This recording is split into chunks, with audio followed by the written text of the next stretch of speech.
Bases dropped on Tuesday Thoughts here on SDH AM. John here, you there. Thanks for dropping by as you always do. Tuesday, as you know, is our more newsier, deep divier kind of things. And this obviously is no different on this Tuesday. We'll get into that in just a little bit. We've got news this morning out of the lower divisions overseas. We've got news out of Premier League and transfers and AM news, and there's some news in the transfer window. Remember, transfer window here, Major League Soccer ends on Thursday. So we have until Thursday. If your favorite club wants to continue to make moves, you got until then to figure it out. So there's that to get into. We've got to catch you up on, obviously, the weekend in Major League Soccer. We still have sound from Ronnie Dyla, Ronald Hernandez, that we didn't get to play yesterday because things, as always, kind of spiraled out of control. So we've got that. We've got the weekend MLS. We've got all your transfers, got your AM news, got your lower division stuff, which is going to be opening kickoff. And in hour number 2, as part of our newsier things, what we are going to do is we're going to have, I wouldn't necessarily call it a lecture series, but it's like our master's class in multi-club ownership. And obviously, with what has been happening attached to Atlanta United and John Texter and Eagle Football Holdings and all of the words that keep swimming around in our universe, Holdco, Bidco, you name it. It's all of the things that are there. Where's mine? Yeah, so it was. I had it written down. It's like false money, bunch of different things that are there. So in all of this discussion, what we've decided to do is trying to sift through all of the word salad when it comes to multi-club ownership and everything that we see on a daily basis when it comes to ownership and percentages and only doing so much, you can only own so much and this and that, and how can you do it and why do you do it and all those kinds of things. We're starting our informational series, I guess you could call it, with football consultant Jason Stevens. Jason's based in England, and we will catch up with Jason on Tuesdays, and we will go through the idea of multi-club ownership and find out about it, how prevalent it is, how the ownership model has shifted from the idea of just, ooh, I've got a club, I've got 6,000 or 7,000 clubs. I've got all of that going on as a part of my portfolio. But instead of just, sitting there and looking at all these poker chips and bringing them over to your side of the poker table, we get into the why now. And so that is going to be in hour number 2. We get into the why and the basics in and around multi-club ownership. So we get into the benefits of it from a financial perspective, some of the terminology that you're going to be hearing a lot of, what it means, all these kinds of things, stuff that we talked about with Chelsea. PSR is going to be a part of the discussion. So think of the clubs that we've been discussing about having to deal with PSR, having to make ends meet, making sure that you are first and foremost okay in the rules of engagement within your particular league. How can you sit there and continue to operate legally, in quotation marks, and function as a multi-club owner? And how do you kind of dance around it? Remember, Chelsea sold a hotel to themselves. You've had teams sell their women's teams to newly created subsidiaries and holding companies and things like that. So all of that discussion, we're going to start on Tuesdays in hour number 2.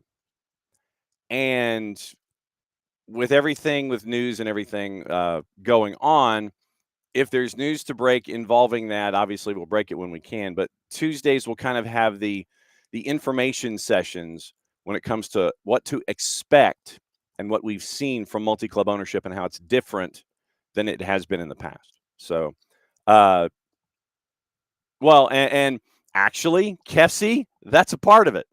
Kefsi is anticipating the interview with Jason, because this is one of the topics that we covered. Is that the whole idea of, and I'll bring Kefsi's thought in here before we get into opening kickoff. So, explain why Premier League clubs are selling their women's teams to make space for club transfers. And so a lot of it has to do legitimately, Kefsi, a lot of it has to do with profit and sustainability rules, and trying to make sure that like we said with Chelsea in the hotel, we're seeing clubs in the Premier League selling their women's teams to themselves, but it's a holding company or a subsidiary or whatever you want to call it. So we do get into this a little bit. It is a topic that is discussed, but at the end of the day, when you sell a hotel to yourself, when you get into the whole live, work, play thing, and you want to build condos and you want to have the whole entertainment experience, we've been talking as far back as USL League One. We see it with USL League One. It's now happening with major first division leagues in Europe. So they're starting to get into the whole live, work, play thing. And they're trying to diversify all of their assets. Think of it almost as like vertical integration. And this is going to be one of the things that we have to keep into account when it comes to owners these days of multi-club ownership models, is that they're not just looking at it as that owning of the club. It's an asset now. And how can we maximize that asset within our portfolio? You're looking at line items and things like that. So it is a line item in a balance sheet. How can we maximize it? How can we make sure that we can continue to spend on the on-field product? And at the same time, how can we, sit there and make it look like everything is hunky-dory economically? You bring in all these players, you spend all this money, you do all these things, and you still have to figure out how to be okay under profit and sustainability rules. And so that's where all of this other stuff comes into play, of creating holding companies, selling other assets to yourself, these kinds of things. So it is, and it is related, Kefsi. It is related. And so, if I remember correctly, we did discuss it a little bit as a part of the larger picture in this week's session with Jason. And going forward, we also are going to be catching up with a journalist in Brazil at the same time to get more of the John Textor Botafogo angle, where we be in all of these other things. And there's something to keep an eye on for John Textor that we have been told to keep an eye on when it comes to those folks that have pieces of the John Textorverse. And so literally this is stage one. So this isn't just going to be today and then we're done. So Jason is going to be doing stuff with us next week. By the way, we will get into the why people are doing multi-club ownership models. And it's both from an athletic and an economic point of view. But that's next week's topic. This one is kind of like the introduction. So think multi-club ownership 101. Might be more of a master's level class with us, considering all we talk about it. But that is going to be the discussion in hour number 2 with Jason Stevens, a British-based sports consultant, a football consultant, but he's a soccer consultant over here on this side of the Atlantic. So Jason Stevens is going to start his visits with us coming up in hour number 2, and we go into these deep dives of multi-club ownership. And Michael, speaking of, and this is the $30 million question, at least here in the United States, are we ever going to be paid? Seriously. What we have seen from John Textor is that he likes to what he likes to do is just kind of gum up the works, you know? What he likes to do, and this is part of his MO, especially with the lawsuit with one of his investors, is that he will sue the investor, and I think that this is what he is doing is he is when it comes to Atlanta United, he's taking advantage of the appeals process. And that is his right to do. But when FIFA gives a summary judgment and sits there and says, dude, you owe 3 million at 3% and 18 million at 3% and all of that, that you would think that $25 million would be something that you would pay attention to. And then you have a sell-on fee when you move. Let me clear my throat for a second because I was about to go on a roll. Then what you've got is an individual who is he is taking advantage of the legal system.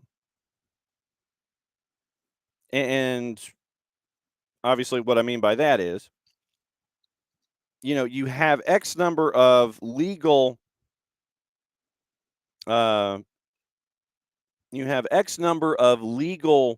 avenues that you can sit there and go through each and every time when you have a judgment against you. Obviously, you get the right of appeal and all those kinds of things.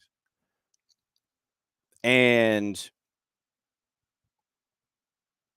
you're trying to figure out, okay, how can I not do something? You appeal.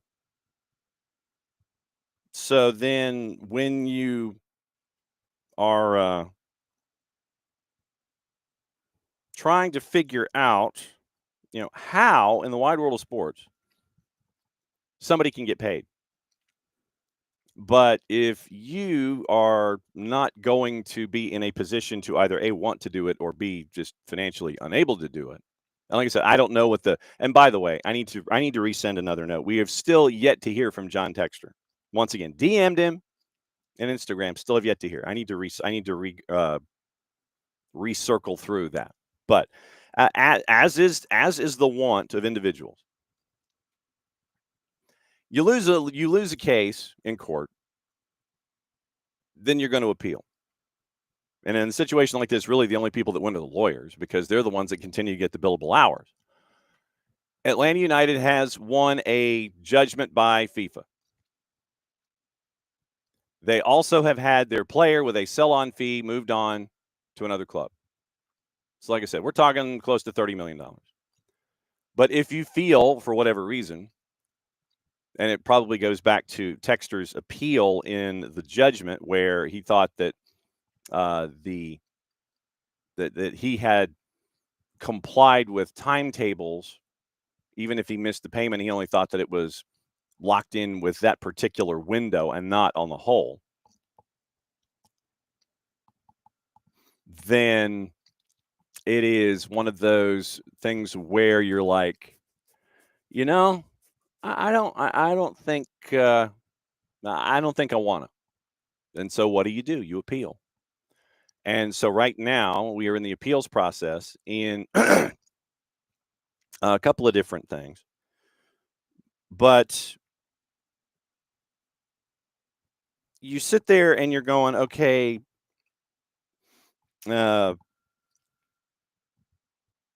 what do I need to do to not do something? So that's where we are. And right now, there have been times where John Texter, with folks that he has received loans from, they are suing him for not paying. He is suing them in turn for being themselves or something. I mean, it's let me find it. I want to find it because I want to treat this. Let's see, Texter lawsuits. Okay, now this is the one that's in Florida and in England. So back on July 9th, this is from our friends at Front Office Sports. John Textor claims two investors with dubious ties to Russian oligarchs bamboozled him into signing a complicated financial deal that was meant to take his soccer empire public, while the investors allege Textor is trying to dodge a nearly $94 million payment. Textor sued Jamie Dinan and Alexander Canaster and their company Iconic Sports Eagle Investment LLC in a Florida federal lawsuit filed July 4. Dinan's the founder of hedge fund York Capital Management, part owner of the Bucks. Canaster owns investment in Pamplona Capital Management. Textor's suit claims he was defrauded by way of a complex financial arrangement tied to an ill-fated go-public deal for Eagle Football Holdings Limited, the holding company that owns his stakes in several soccer clubs, including Olympique Lyon and Daring Brussels.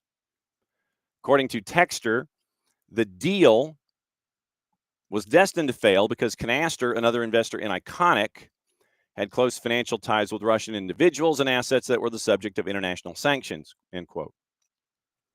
However, Philip Duyich, his suit was filed after Iconic sued Textor in the UK on July 3rd, alleging Textor has failed to pay up under a put option that was tied to a special purpose acquisition company, or a SPAC merger, meant to take Eagle Football public at a $1.2 billion valuation. Under the put option, which could be triggered if the SPAC merger was not completed by a certain date, Iconic paid £1 for the right to compel Textor to buy back the $75 million stake in Eagle Football for that cost, plus 11% annual interest. As of today, and this is July 9th, so it was a week after. As of today, the total cost, when including interest, is a little under $94 million, according to Iconic's suit. Textor says he agreed to the put option under those terms because he was convinced the deal was a sure thing, but later found out the investors knew the transaction, which officially died in September 23, was doomed from the start due to their undisclosed ties to sanctioned Russian oligarchs. Textor claims the defendants misrepresented their ability to obtain financing for the transaction because Russian ties meant major banks would not work for them. According to the suit, Canaster's London-based Pamplona received, quote, significant funding prior to 2022 from individuals who had been hit with sanctions by the US, the UK, and the European Union. Those individuals are Mikhail Fridman, Peter Avin, German Khan, and Alexei Kuzmishev, all of whom are associated with Russia's Alpha Bank, as well as investment firm Letter One Holdings. The suit says Pamplona received fundings from those people through Letter One.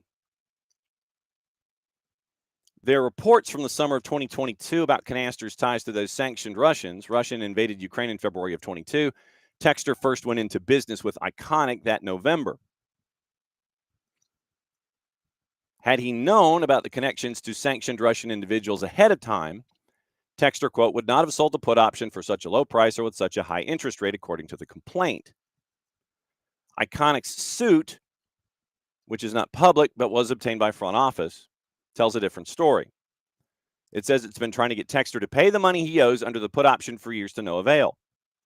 Iconic says it informed Textor in July of 23 that it was exercising the put option, that he didn't respond, and so it continued sending letters demanding he honor the agreement.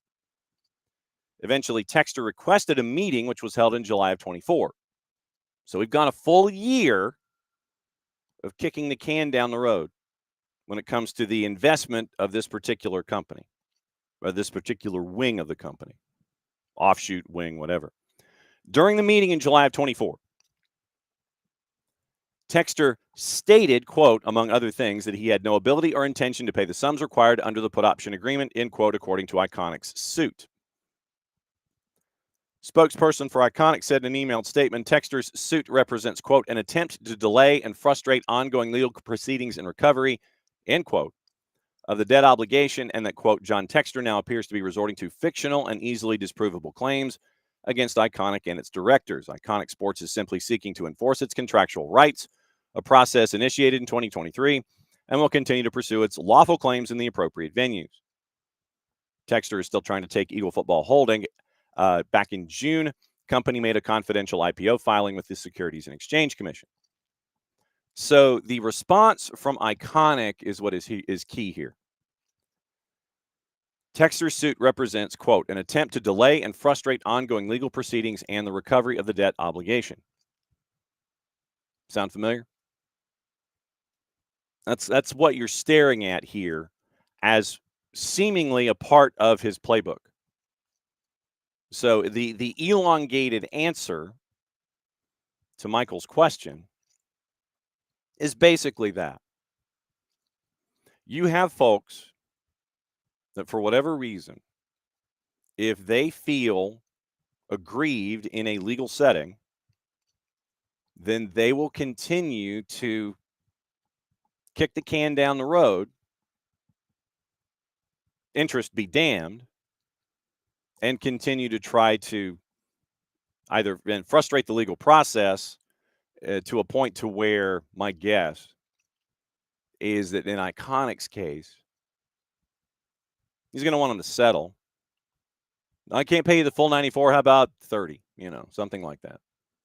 And does it get to the point to where Iconic sits there and goes, yeah, okay, fine, let's get this done? Or is Iconic going to be stubborn and continue to sit there and say, well, it's now 109 because of interest continuing to accrue? But so the larger thing in picture here is the idea of Texter kicking the can down the road. Be prepared for this. It has already been happening, and it has been happening as far back as 2 years with other individuals who have taken him to court. So Texter goes through legal avenues, pursues these legal avenues, and will continue to do so until, I guess, you get to the dead end or the road closed at the end of the street, whenever that is. Like I said, he must have a legal team that enjoys getting paid, frankly. So, like I said, they're the ones they're getting paid consistently in all of this. In any kind of proceeding, whether it's Iconic, whether it is, I'm sure, Atlanta United, Texter's attorneys are getting paid. Nobody else. So just be prepared, Michael, for the continued kicking of the proverbial can down the road. So that is that's kind of what you're staring at. So in Iconic's case with Texter, it seems like the way that it was presented by Front Office Sports that it's, I didn't know. I didn't know that they were tied to Russian banks and were oligarchs that have been, have been kept their eye on by everybody that wants to deliver economic sanctions across the board. How you don't do your due diligence in these situations is another question entirely. Are you just looking for the investment for the sake of the investment, investor be damned, and then when it goes sideways, in whatever form that is, you sit there and you go, hey, wait a minute. Aren't you tied to Russian oligarchs allegedly? It's like the information's there until you don't want it to be there. Or it's not there until you want it to be there. Sorry, I had that flipped. So this seems to fit his MO. So where Atlanta United is concerned, where Iconic claims to be, like I said, Atlanta United, look, $3 million at 3%, $18 million at 3%. That we know. FIFA said you owe this. That's in the barn. Sell-on fee from Botafogo to Atletico de Madrid. Like I said, I think it was like 15%. That is on the books. So that is owed. Whether the transfer fee was, or whether the sell-on fee was given to Atlanta United, I think we know the answer. We still have to ask the question. But as a part of the lump sum that is owed currently to Atlanta United, $3 million, 3%, $18 million, 3%, sell-on clause, Thiago Almada. So like I said, you're looking at 30. And I think that at points we see the legal defense of John Texter, the equivalency of not gonna, don't wanna. unfortunately, in legal circles, that's not supposed to work. But right now, that seems to be, in a lot of cases, his approach. Not gonna, don't wanna. What the end of the legal road is where Atlanta United is concerned, we might have gone past cash. It's just in the ether somewhere. But where Atlanta United is, as someone who is in that office, in that office space that we always talk about, serving number, 4, 5, whatever. I don't know where Atlanta United is when it comes to the number that they have pulled to sit in that room to wait to go up to the customer service desk and sit there and go, well, all right, it's our turn, 30 million. Don't know where that is. Like I said, don't know. I don't think they're number one. But where are they? That would be the larger question in all of this. So that is the greater question for all of us here, where Atlanta United is concerned. It's like, where's my money? But he's not the only one. Iconic wants theirs, and it's 94, probably gathering more interest. Obviously, Atlanta's is 25 plus sell-on fee, and you would think that with the transaction happening with a sell-on fee agreed to in a contract and into a purchase agreement, that money for the sell-on clause for Thiago Almada would be flipped over. But as I work through it in my brain, see if this logic makes any sense. If there is an issue in the legal sphere, in the sports legal sphere, over the payment clause or the payment distribution of I think it was in 10 separate installments was what it was agreed to from Eagle Football to pay for Thiago Almada. If you have a disagreement over the appeal in the judgment that has been given to you, I feel that you would also not be compelled, because the current case is under whatever appeal. You would not feel compelled, because of the case being under appeal and in the legal proceedings, to pay the sell-on clause, because you want the first part to be over before you start the second. So, and I know this is like head-splitting, migraine-inducing stuff, but it's important to kind of know where folks are coming from. So logically, if we follow this path, Atlanta United is owed a boatload of money. Two separate things. 3%, 3 million, 3%, 18 million, 3%. The actual transaction for Thiago Almada. So logic would dictate that if you're disagreeing on the payment of the transaction for Thiago Almada, then you haven't gotten to the point to where you can address the sell-on fee, because we haven't finished the first part yet. So my guess is that's what the approach is. We haven't finished the first part yet. When we finish the first part, we'll get to the second part. Instead of it being, well, this actually happened, it was an event, you owe us this money. That would be kind of how I'm perceiving it. So trying to think of this in the legal sphere and the sports sphere end up being two separate things. But anyway, hour number two, we'll get into multi-club ownership with our friend Jason Stevens, who is based in Britain.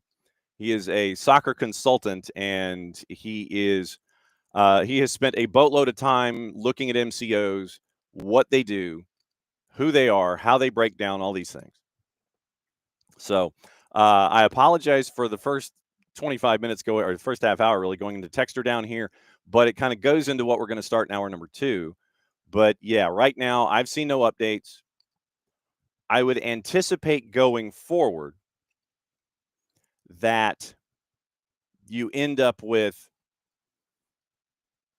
anything involving Eagle Football Holdings. I mean, right now, I think John Texter is looking for dance partners to try to buy Sheffield Wednesday, along with the one of the gentlemen overseas that has been a larger consultant for other clubs, but they're looking for financing to do it. It is not going to be any money out of pocket To get Sheffield Wednesday, John Textor and his proposed partner, they want to find funding. And they're looking somewhere between $40 and $100 million. The owner that everybody currently hates wants 100. Valuation was at 40. My guess is they'll probably go somewhere in between if Sheffield Wednesday ends up being sold. So think of, when it comes to dealing with individuals like this going forward, think legal proceeding first, athletic logic, handshake agreements being, doing what you say you're going to do second. So think legal first. You get to the end of the legal proceeding, then things start to happen. And right now, if I'm interpreting John Textor's approach, then since the legal proceedings have not finished, he doesn't have to address it. Like I said, not gonna, don't want to. That seems to be the way. So we'll see what it looks like there. Let me say hi to everybody. And like I said, I'm sorry I gave you all migraines this morning in the first half hour. Morning, Kefsey. Morning, Michael. Morning, Abby. And so let's see. Let's see. Morning, Kefsey. And yeah, so from Tiago's perspective, Tiago got the trip that he was looking for. Just that the folks that are owed money, they ain't getting it yet. Opening kickoff brought to us by our friends at Kickoff Coffee, kickoffcoffeeco.com. Let me get the QR code really quickly, and we'll let you know that what you do, you start your day with Kickoff Coffee and kickoffcoffeeco.com right there. You hit that QR code, and you end up going into Kickoff Coffee. We suggest that you buy out the store. When you buy out the store, please do so with the code SoccerDownHere15, because then you buy out the store with a 15% discount. They, in turn, take 10%, reinvest at youth games, youth initiatives, brought to us by our friends at Kickoff Coffee and kickoffcoffeeco.com. All right. I wanted to spend some time in the lower divisions, and it's more economics. And like I said, I apologize ahead of time. But there was another club that was on the verge of going away in England, and it's Morecambe. Morecambe dropped out. They were relegated out of League Two, and they're in the National League. And their owner did not want to invest any more money.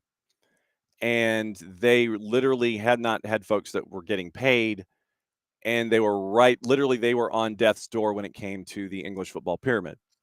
And it got to the point to where the then owner, kept saying that, I wanted to, but we couldn't agree, this kind of stuff. And it's not the first time that this owner has taken clubs and basically had them lose a boatload of money and then be a shell of their former selves. So we're talking about Morecambe. New owners, Punjab Warriors, arrived at the club Monday, first day that they now have the club after purchasing the shares of former owner Jason Whittingham.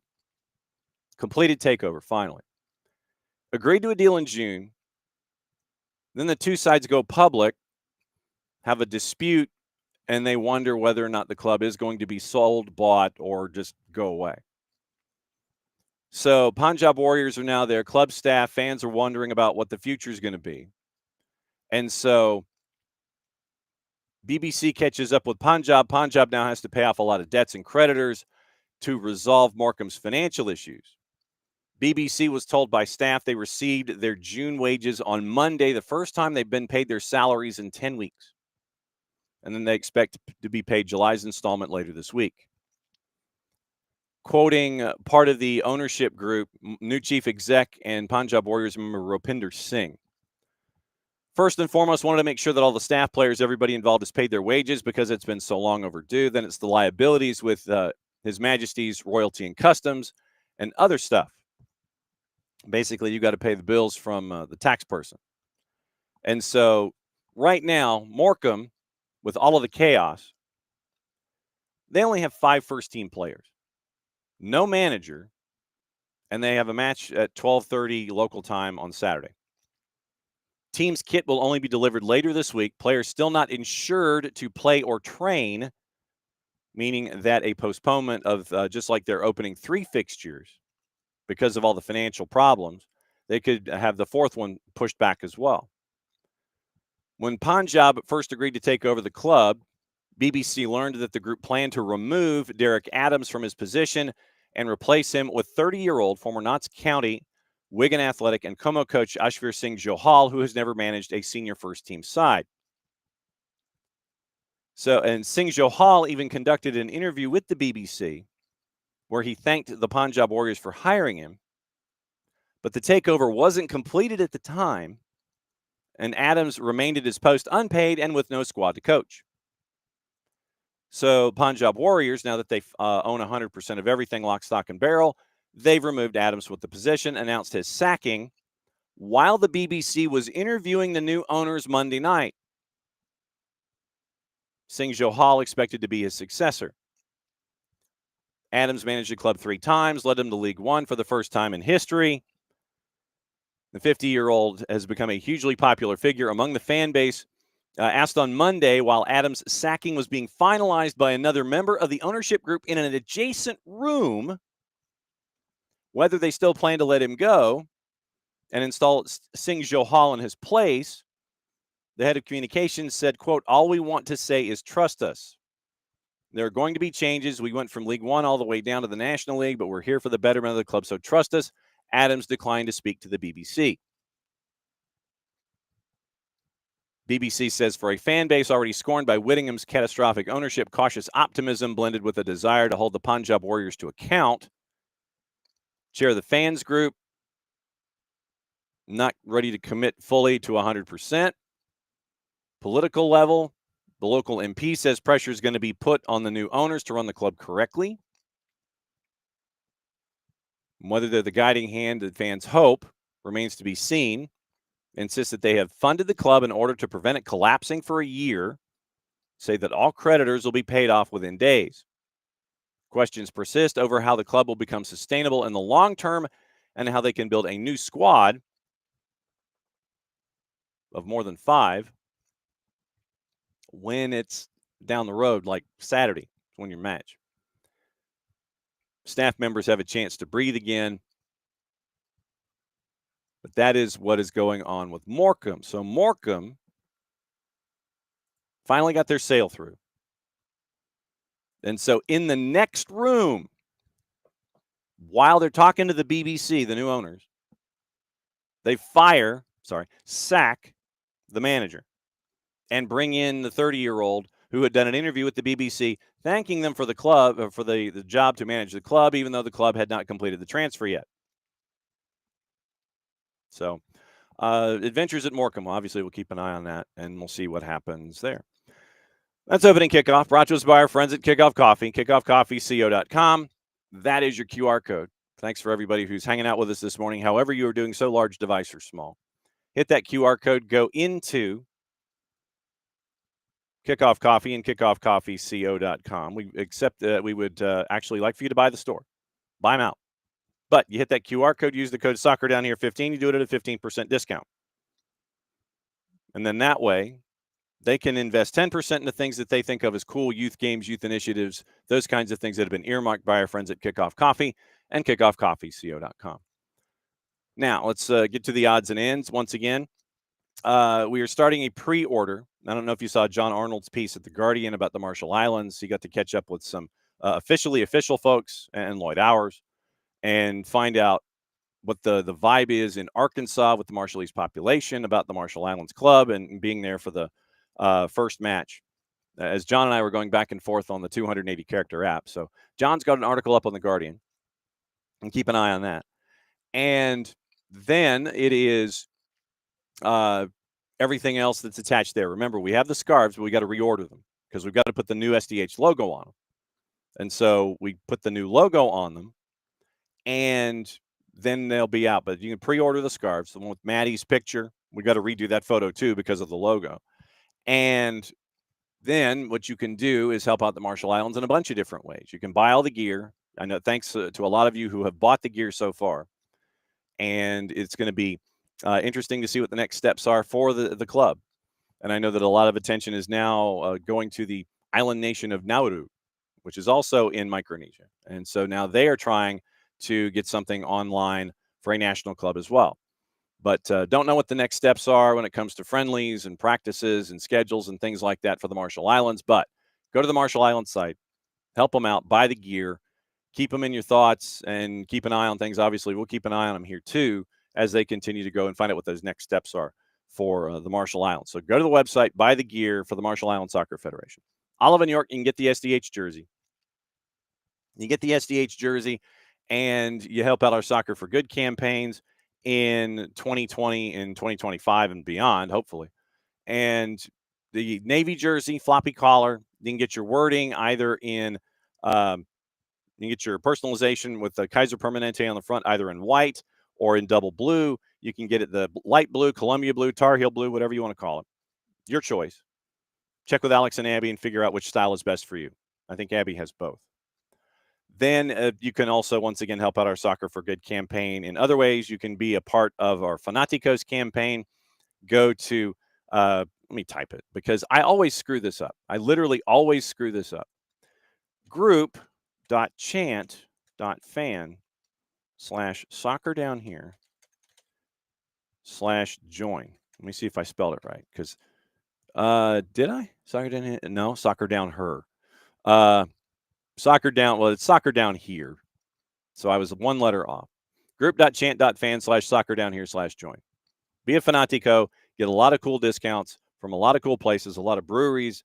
The brewers and the breweries, they are adding in number. And so $10 a year. What do you do for $10 a year?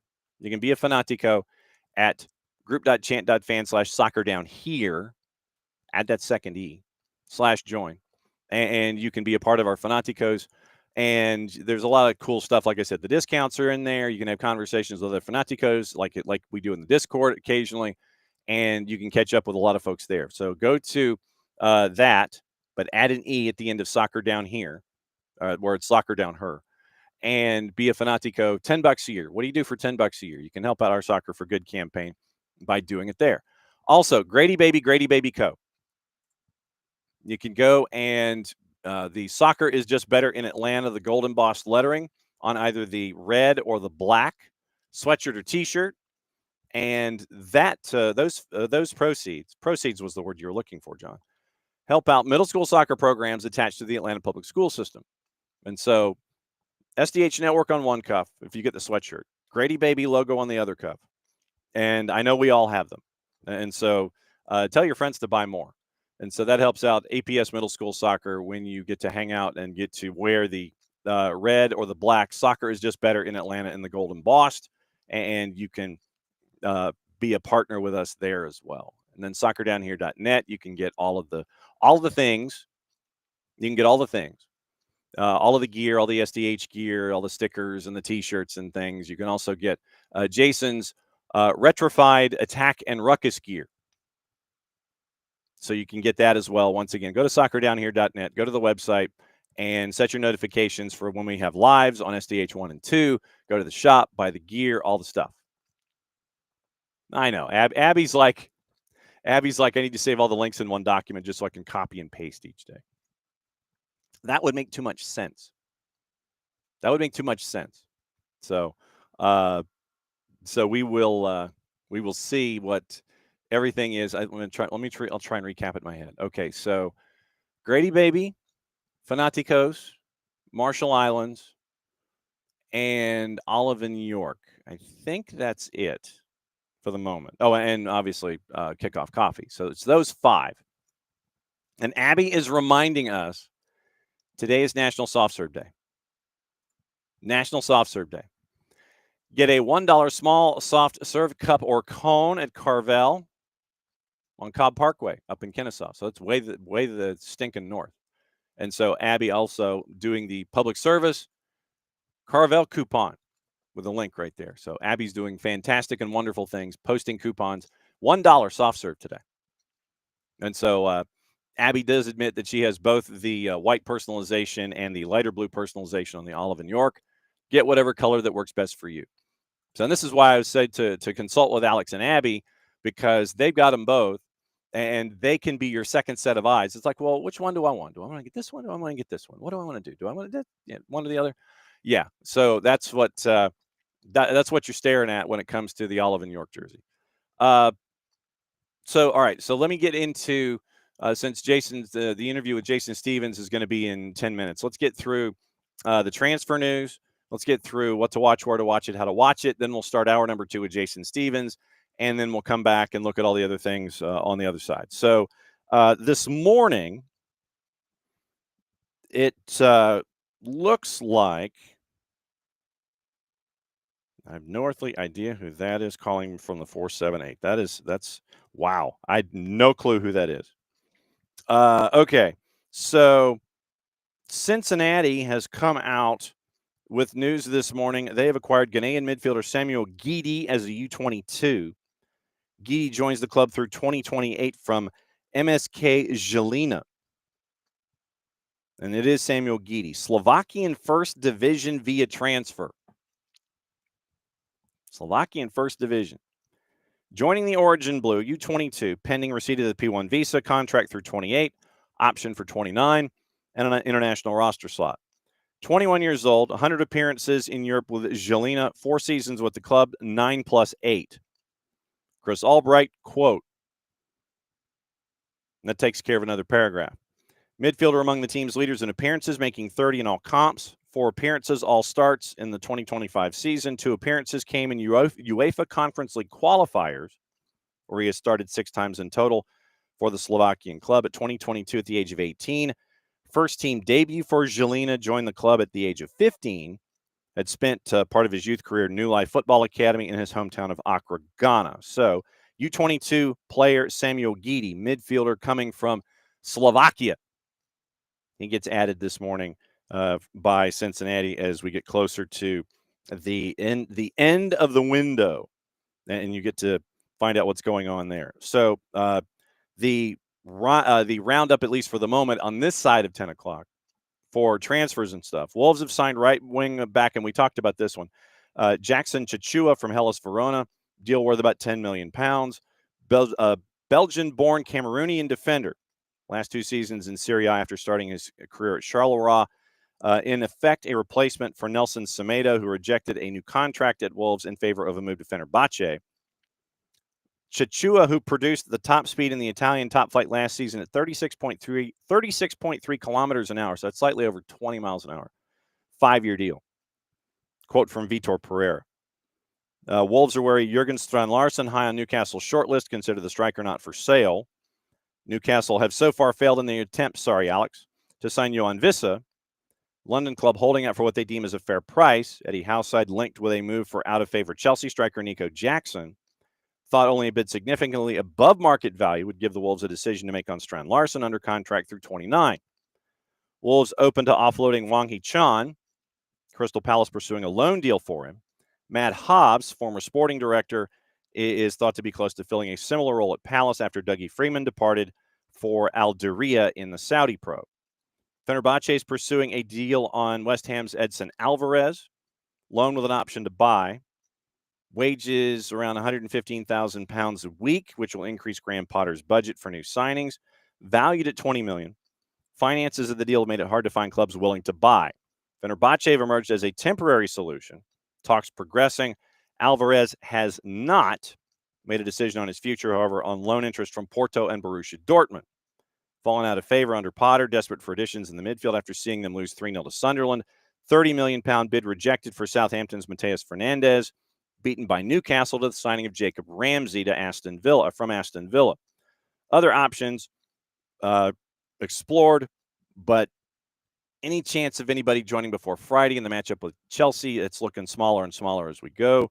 Declan Rice's £105 million sale to Arsenal 2 years ago. Alvarez flattered to deceive since joining from Ajax at $35 million. Lack of pace has been exposed at times. Sent off twice last season. Signed 4 players since selling Mohamed Kudus to Tottenham for £54.5 million. So that is one side of what is going on with transfers and such. Let me go to our buddy Ben Jacobs and let you know what's going on there. And with Ben, as we tour, Leeds have agreed on a fee in the region of $18 million with Milan to sign Noah Okafor. Positive talks yesterday. Okafor been given permission to undergo a medical. Women's Euros winner Michelle Adjumang has rejoined Brighton on a season-long loan from Arsenal. The 19-year-old spent the 24-25 season on loan with Brighton, scoring 3 WSL goals. Spurs have reached an agreement in principle with Crystal Palace for Eberechi Eze. Palace must now find a replacement, with Eze waiting and training as normal. Denny Zakaria's move to Al-Ahly is off. There was a gulf in valuation between the clubs. Zakaria is content to stay at Monaco.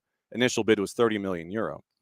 And Wolves confirmed. We mentioned the Chichua deal. We mentioned Noah Okafor. And Leeds gets the win on a late penalty on Tarkovsky. Lucas Nemeka with a late penalty. They get the win 1-0. And they get full points on their return back to the Prem at Ellen Road. Tom Bogert. We'll see if there's anything going on with Bogert in Major League Soccer this morning. Remember, once again, the window for Major League Soccer is ending Thursday. So we'll see what happens. Once again, Minnesota United still nearing the deal to sign Austrian attacking midfielder Dominic Fitz from Austria Vienna. 13 plus 16 under 3,000 minutes last year, 4 plus 5 and 600 minutes this year. And they don't quite know what the roster designation is going to be if the sale ends up going through. It is. There was one other note in soccer. Where is it? Isak is set to miss the PFA awards. This was not the news. Isak is set to miss the PFA awards since he is currently under basically suspension. Shortlisted for the PFA Player of the Year: Salah, Alexis, Declan Rice, Cole Palmer, Bruno Fernandes. Set to miss the event. Linked heavily to a move at Liverpool. Keen to the move. At odds. Not in the squad for their first game of the season. I wish I'd known that because I started him in fantasy. Sources told Liverpool will only return with another offer if Newcastle indicate they're willing to negotiate. Two clubs are set to play each other on Monday. Liverpool set to send a large delegation to the PFA Awards on Tuesday, with a number of players being named for a bunch of stuff. Echeverry is set to join Leverkusen on loan. And this is another piece. This was the other piece of news out of the NWSL. Cesar Hernandez at the 4-letter. And this came across late last night. Lisbeth Ovalle from El Tree advanced talks to join an NWSL club for a world record transfer fee in women's soccer, a source told Hernandez late last night. Another source told ESPN the Orlando Pride have finished the transfer with Femenil Tigres for the winger. Source told ESPN the fee will be $1.5 million. Multiple reports out of Mexico on Monday said this deal could be as high as $2 million. Current transfer record held by Olivia Smith after signing with Arsenal last month for a fee of £1 million, or $1.34 million. Deal would make Ovalle the first men's or women's Mexican soccer player to earn distinction of holding a world record transfer fee. 25-year-old winger could soon join the NWSL champs, currently third in the table with a record of 8-4-4. 6 Liga MX Femenil titles through Tigres, the lone club she's represented since 2017. 3 Campeón de Campeones trophies, national team level, 50 appearances, finished as a member of the best 11 in last year's CONCACAF W Gold Cup. 24 tournament in which Mexico had semifinalists, had the goal against the women's national team in their 2-0 win. So keep an eye on Lisbeth Ovalle, as now she may be heading to Orlando and be hanging out with the Orlando Pride. A couple of other things really quickly. Man City looks like Akanji. Emmanuel Akanji is wanted by Galatasaray. Turkish side have made contact with City about possibly signing the defender. Sources have told ESPN City have not ruled out allowing Akanji to leave, but only if their valuation is met. Coach Okan Buruk wants a versatile defender who can play both as right back and center back. Sources told ESPN Galatasaray is also interested in Ederson. City want to keep Brazilian, but it will allow him to leave if he indicates to the club that he wants to leave. Ederson left out of the club for the win over Wolves on Saturday because of illness. James Trafford started in his place. Galatasaray is chasing after also Diego Costa from Porto and Inter Milan's Jan Sommer.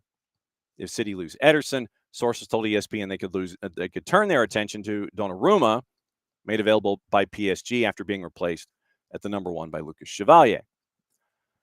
There will be a test later on.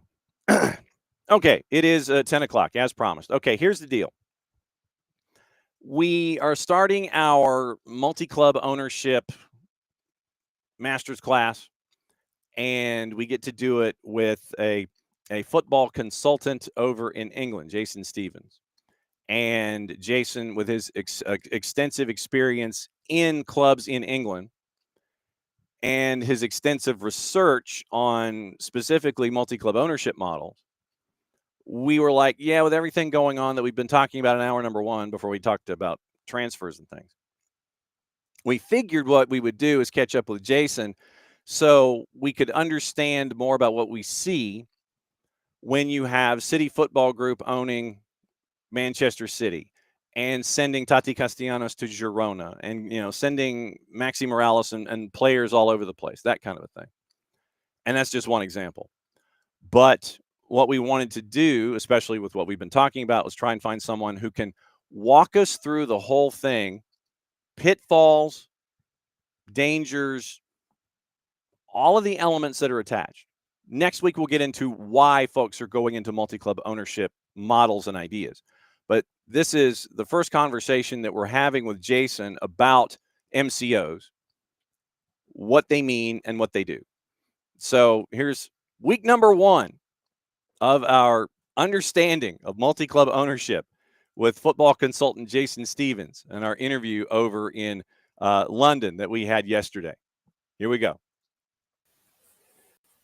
And time to catch up with our friend Jason Stevens, who is known as a consultant in football circles internationally. And we get to start our, I guess, is this our graduate level course when it comes to finding out about MCOs and everything, Jason? Are you officially saying it is our graduate level course? What are we doing? Yeah, absolutely. I think we'll start off with, but we'll soon quickly jump into master's level and beyond. So for those that kind of sit there and they're the casual fans of teams around the world, a lot of the big names and a lot of the companies that are attached are MCOs. How prevalent is the idea of the MCO within world football today, do you think? Yeah, I mean, it's big. The last study I did, recording all the ones across the world, we had over 400 clubs now, connected to over 147 multi-club ownership groups. That's defined as a multi-club ownership group that has more than one soccer club within the portfolio.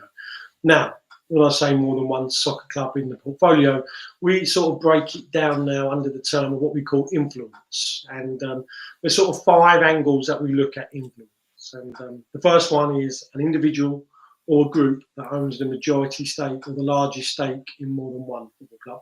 That's traditionally what MCOs have been built around.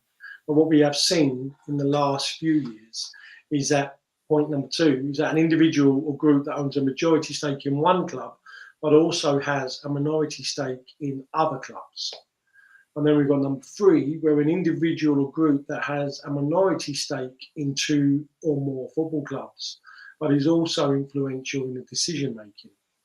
And then we've got an individual or group that has a stake in one club, but has formed influential partnerships with other clubs, etc. And then the last one is a group influenced by state-backed investment. So we sort of break down multi-club ownership, multi-sports ownership within those 5 categories, because the key term is now is influence, right?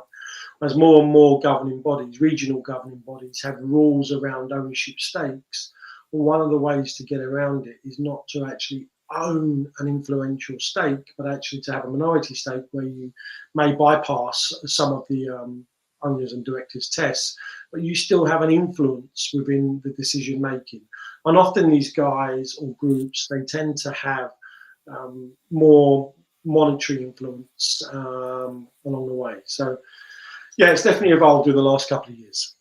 So the idea of each of these 5 categories, is one category seen more than the other 4, or when you look at the 5 categories that you have, literally, do you have any ideas to what the breakdown might be as to which one is more prevalent these days?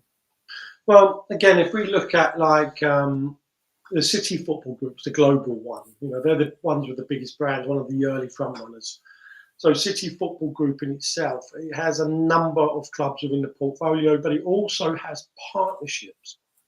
Now, the partnerships don't contain any ownership stakes in the clubs, but there's significant control because the owners of City Football Group are also conducting business with the owners of the other football clubs, and therefore they're influencing the decision on the football field as well. It's favours for favours in a sense.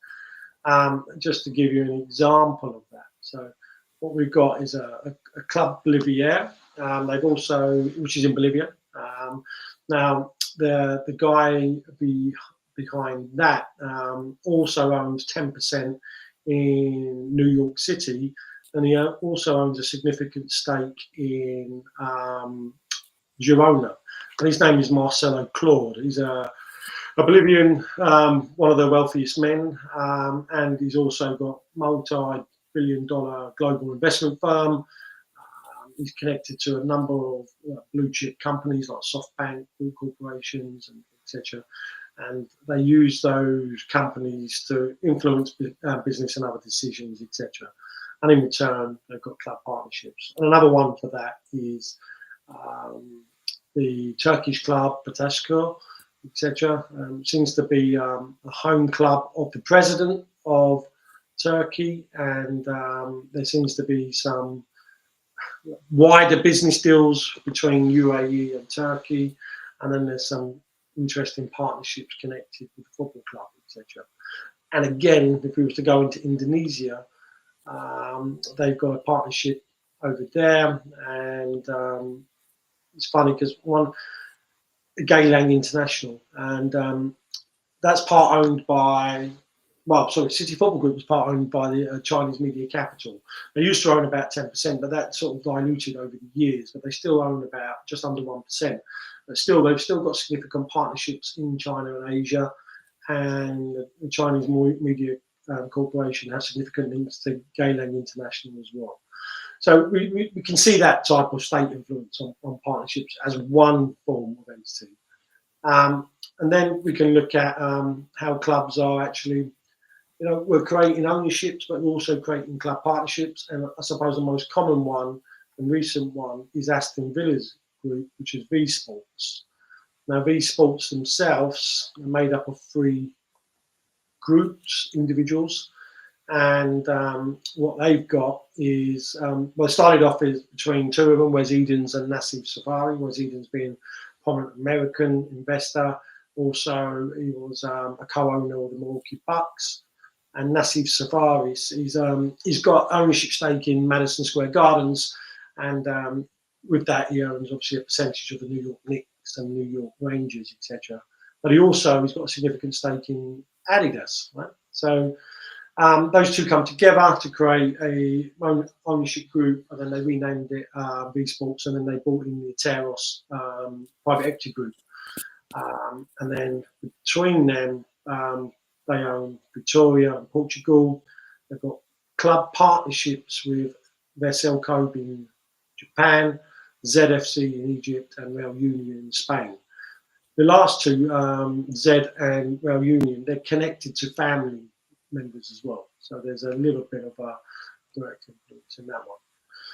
And then we've got Chelsea. Obviously, Chelsea, as we all know, very high-profile football brand, taken over by Todd Bowley's consortium, and that included Clear Lake Capital. And then what we've seen since that formation is that one of the big private equity groups jumping on that one. I'm sure it was Aries Management, yeah. And they've provided 500 million towards that, and in return they've got an ownership stake in one of the holding companies as well. And although Aries Management is considered a passive investor, we've seen signs that has changed in the last couple of years as they've got stakes in both Atletico Madrid and Eagle Football Holdings. And then obviously the hot topic at the moment is with our friend John Textor, who seems to hog all the media attention at the moment. Yeah, Eagle Football Holdings, with our viewer base and listener base in the southeastern United States and those that follow Major League Soccer, he has definitely been in the crosshairs with a lot of different folks. when it comes to the idea of influence, not owning as much, but having the influence with material goods and investment and all these kinds of things, when did that shift to go from just the straight financial to understanding value in those side relationships and influence as opposed to just the financial aspect of it all?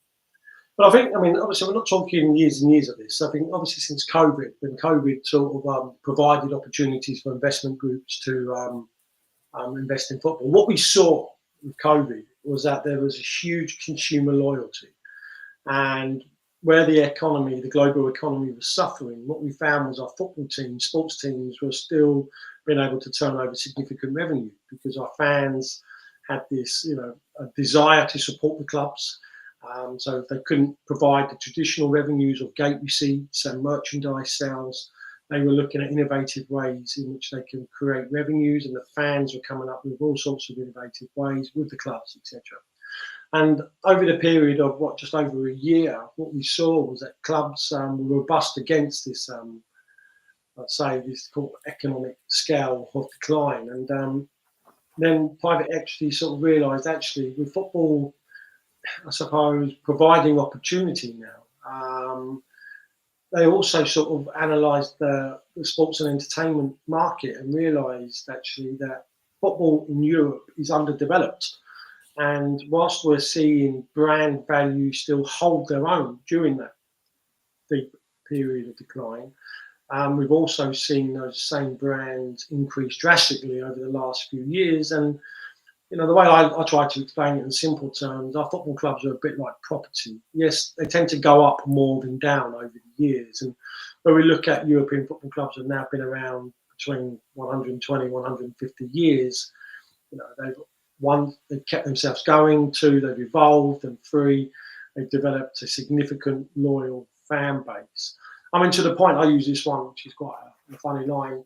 In general terms, a football fan is more likely to change his wife than he is to change his club in his lifetime.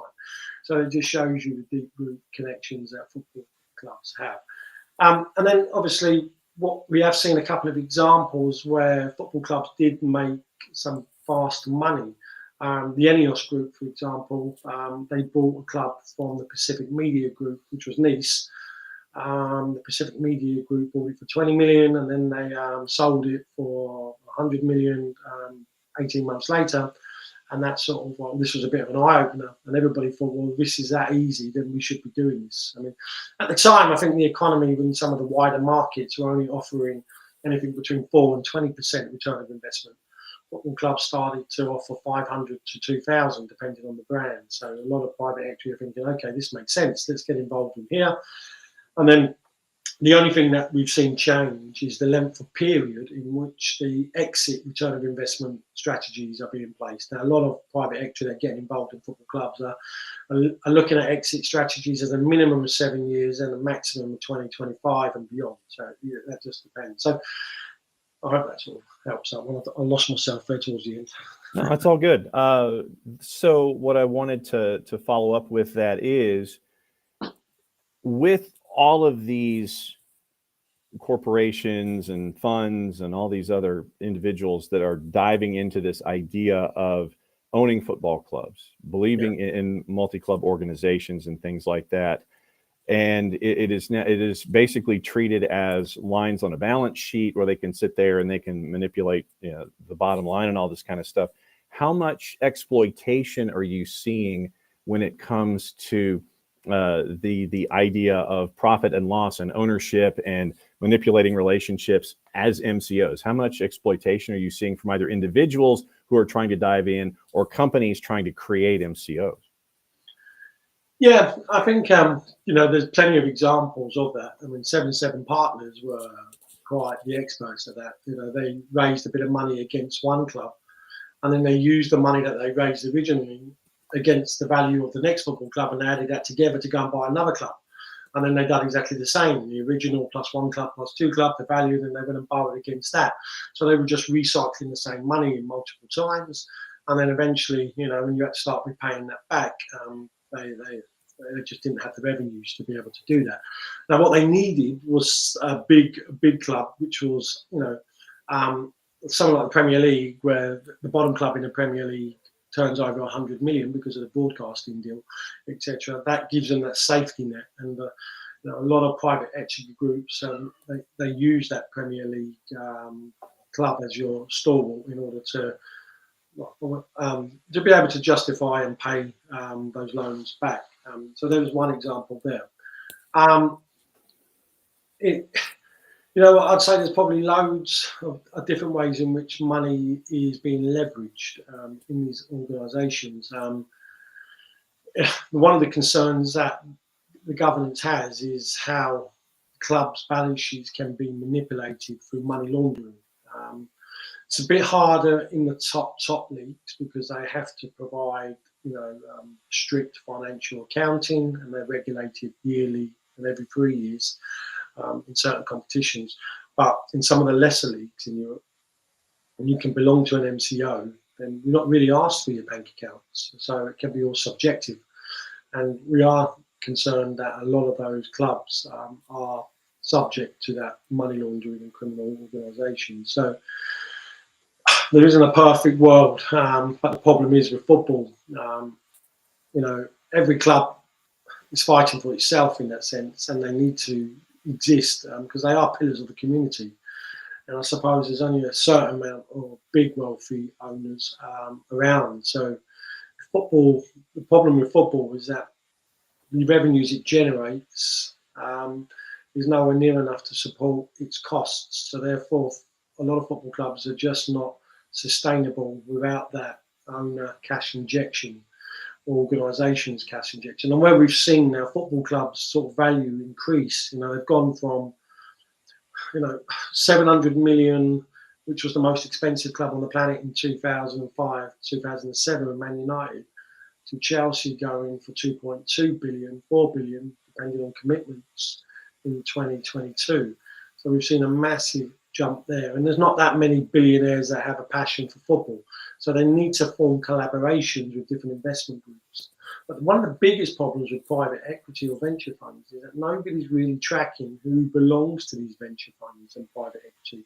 It's like an organisation, it could be Jason Stevens' organisations, but I've got commitments from probably 10,000 people. We don't check who those 10,000 people are. And you couldn't do that because that'd just be a governance nightmare. But we don't know what's actually going on in those equity funds, etc.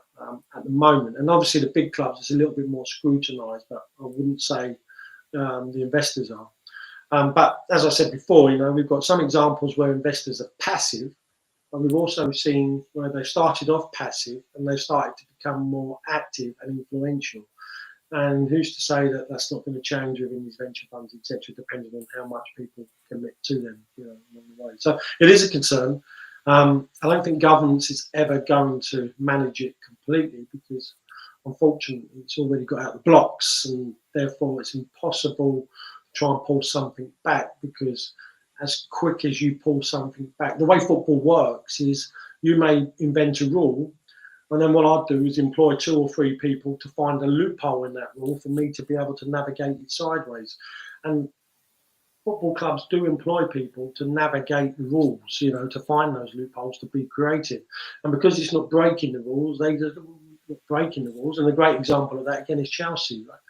I mean, they're selling their own assets to themselves, creating this false value, false revenue, etc.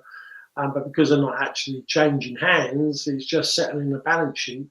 The government will go, okay, because it's self-governed now. The Premier League is run by its 20 owners. So once Chelsea exploited that loophole, and every club was thinking, okay, well, we're not going to vote against it because we may need that on a rainy day ourselves. So, and we've already seen this year Everton and Aston Villa sell their women's team to themselves as well to generate an extra 40 to 50 million in their own PSR accounts. And more clubs are going to do that because that's there for them, And this, again, it's now driving another avenue for football clubs, is that to invest in real estate. And if they can create a number of real estate projects, then down the line, when it comes to PSR, as Chelsea did, they sold a couple of hotels and a car park to themselves. So we're going to see more and more clubs probably manipulate that same rule as well. it comes to questioning what do we do with PSR to stop all this sort of skullduggery going on. Is there now the time to either be a little bit more flexible with PSR, or do we just do away with it for now and just pick up the pieces as football did once before? I do think there needs to be a happy medium where we need to be a little bit more flexible, because actually by not having some rules where some new players can actually invest into the clubs, you're just favouring all the big teams, right? Because at the moment, if you look at it, the big clubs are turning between 600 and 700 million euros a season. And PSR restricts them to 70% of that on transfers and wages, etc. Well, 70% of 700 million is 490 million. A lot of clubs are not getting anywhere near that in terms of their annual revenue, so they're going to be completely outgunned, and that needs to stop. Now there are discussions of it happening, etc. But this then all ties back into how do we leverage money to keep it going, tick it over, etc. I don't think we're going to get hold of that one anytime soon. That's for sure. It is a world of, and I had to circle terms. I literally, as we were talking, I went to 2 pages of notes, and I started circling terms as we are here in our master's class: passive investors, private equity, and of course Eagle Football Holdings, which is another thing in and of itself. False value and false revenue, and leveraged money and real estate and PSR. That's a lot to digest. That's a lot going on with a lot of different things. Yeah, just for a sports club, right? Yeah, it is. And it's going to get more complicated, right? Because now, when we look at clubs trying to create new revenue streams, when we look at new leagues and competitions coming into play, now the law, European Union law, opened the door for new competitions which are outside of UEFA, FIFA's control. Football's waiting for that one, whether that's a private equity movement or whether that's a couple of clubs coming together to create something bigger. We're still waiting for that play to happen. The Super League, for example, many of us don't believe that's dead. We do believe that will reinvent itself in another form very soon. It's not, we know that the company behind the Super League proposal, A22 Sports Management, is still very operational, and they've been, still actively engaging with clubs. And we also know that a number of the what we call tier 2 clubs, not the big ones, but the ones that fall on the tier underneath, are in favour of a bigger European competition, obviously because it provides more money. And look, this is not going off track, but it might sound controversial, but I'm actually in favour of a Super League. And the reason I'm in favour of a Super League is because in England, you've got 4 or 5 clubs that are pretty much dominating the landscape. And they've become so big that the Premier League's now dwarfing all the other leagues. By 2030, it's probably going to double the revenues what the other top 4 combined equal. And then, in a way, you've created a Super League by the Premier League. And now we're going to kill the European football landscape.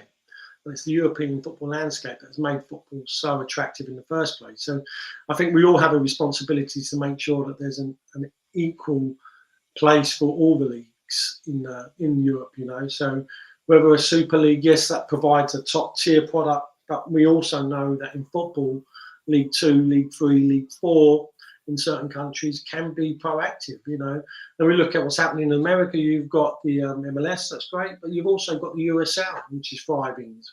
The MLS is for cities, the USL is more for local communities, etc. And I actually do believe that the USL over time will be stronger than the MLS, because it would have had time to develop core roots into the communities, which is what English football clubs, European football clubs have been built on, so that I think that will actually benefit the USL long term. I'm not talking anything probably in my lifetime, but long term, I think that will be the case.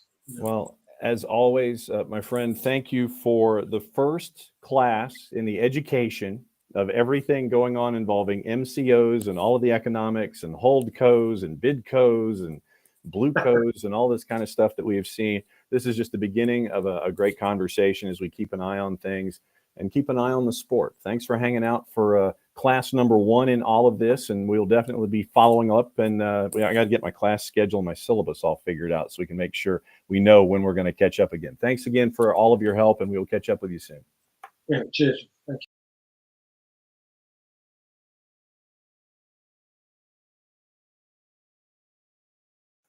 I'll get this figured out one day. That's our first conversation with Jason Stevens about holdcos, bidcos, false money, PSRs, all of the economics that are going on these days when it comes to the three-dimensional approach for a lot of folks when it comes to how they want to have sports clubs be a part of empires and not just sports clubs being the empire, and the pitfalls therein is evidenced by what we have seen probably with Eagle Football Holdings, as one of the prime examples of how you have this system in place and how you use all the pieces in between to try to figure out, okay, how can I navigate business structure? But next time when Jason's going to be on with us, it's going to be a discussion next Tuesday in hour number 2 about why folks wanted to get into the multi-club organizational model.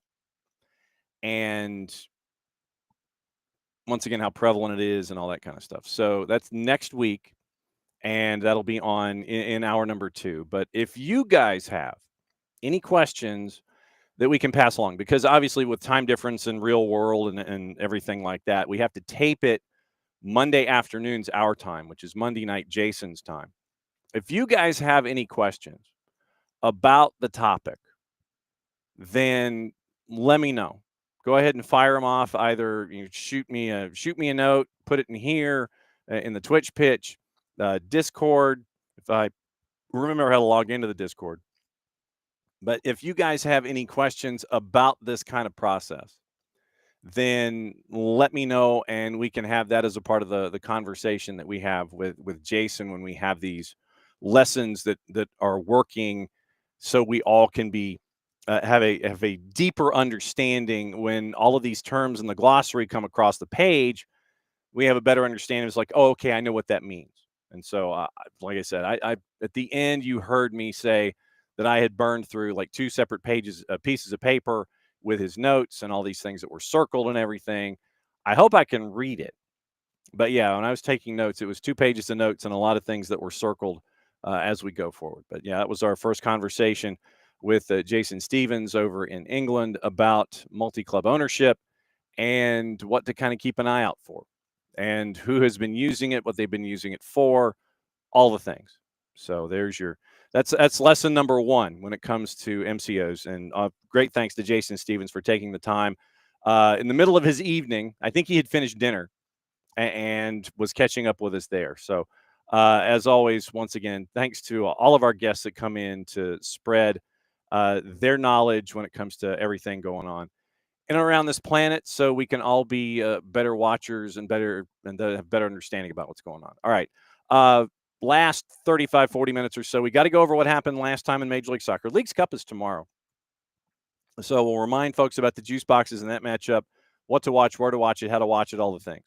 So that's where we are. And once again, reminder by Abby, once again, you have National Soft Serve Day, and she has posted a Carvel. She's posted a Carvel coupon. So go forth and enjoy your soft serve today. Update on Eberici Eze. Fees agreed to. Palace now accelerating efforts to find a replacement. Training is normal as he waits for Palace. Talks ongoing over Bilal El Kanous, who remains one of the leading options. And so the Eberici Eze stuff is plowing its way forward overseas. And so last weekend, Major League Soccer, to compare, and we'll let everybody know where we are. Remember, Two's got a big win on Saturday night, and they get to go take on Purple 2, and that will be on Saturday on the network. Pre-game, I think 6:30, and kick is at 7 o'clock. Then on Sunday, it is 4 o'clock. 4:10 kick, and it is going to be Atlanta United and Toronto FC. And we are chasing our opposition research there. Casey White, I know that you're used to hearing Casey in hour number 1. She had some things that came up. So she's going to be on with us later in the week. And we'll talk about her matchup that she had with Columbus and Toronto. We can analyze both of those teams, get some opposition research from her because of her viewing of Toronto FC last weekend. Talk NWSL, talk college with KCD a little later on in the week. So once again, before we get into Major League Soccer, here's your rundown once again. Tyler at 9:15 tomorrow, he's going to bat leadoff. Then hopefully we catch up with the busiest man in the Northeast, Dylan Butler, at 10 o'clock.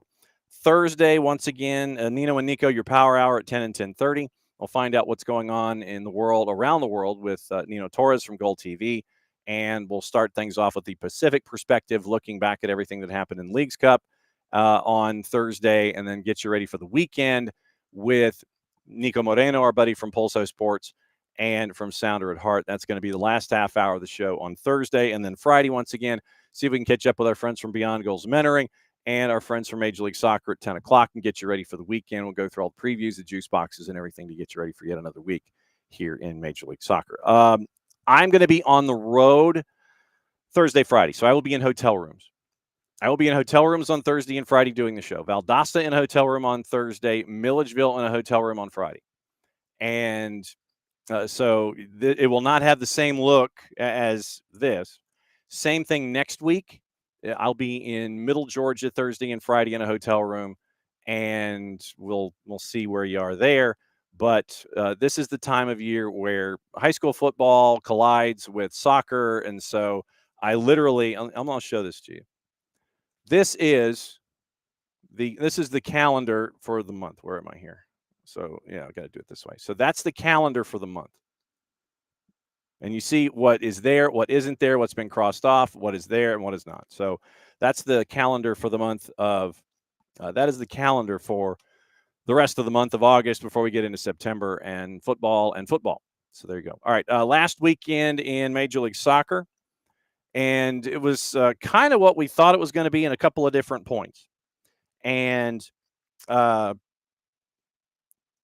it is going to end up with we looked at a couple of different things. So Charlotte and RSL, and I don't know if you've seen the video that has been posted on social medias. Charlotte gets the win 1-0, and they are also bringing in other players just here at the end of the window. And it is a visit from a couple of players, actually. So Harry Toffolo is now in.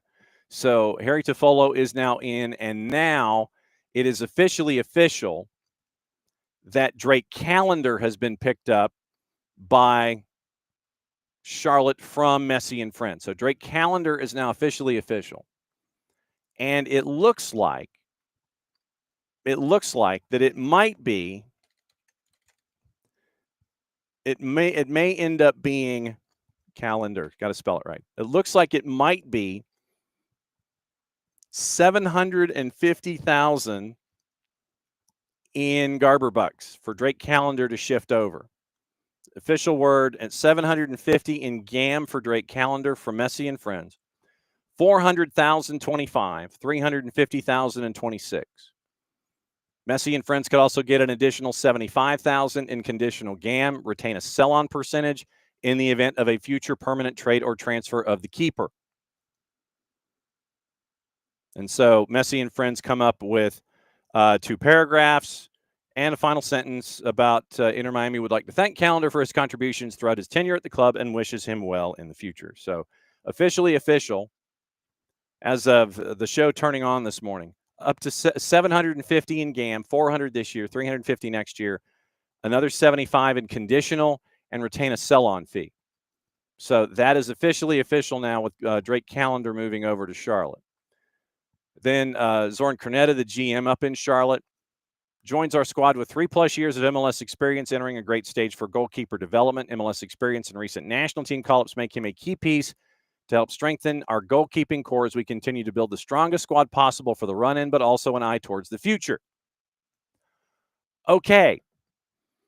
So Zoran Cornetta, I mean, obviously this means that David Bingham is probably out of a job at the end of this season because Bingham was only a 1-year deal. And right now, for Bingham, he was not in an option year in Charlotte. So literally, Charlotte has, as keepers, Kalina as a TAM, 26 with an option for 27. Then you end up with David Bingham. And David Bingham, once again, as a supplemental, 25, no 26. So Bingham right now, odds are, I would guess, all things being equal, that David Bingham is not going to be in Charlotte in 2026. Drake Callender, by the way, for the public record, as we go and searching at M, Callender was under contract for 25 with an option for 26. Christian Kalina was the other player in this. Kalina 26 with an option for 27. So does this mean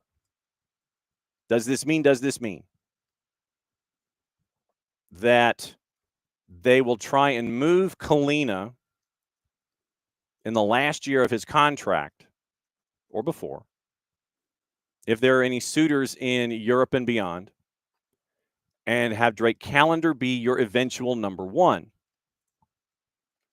I could certainly, I'm sure that there is a scenario where that is in fact what is going to be going on.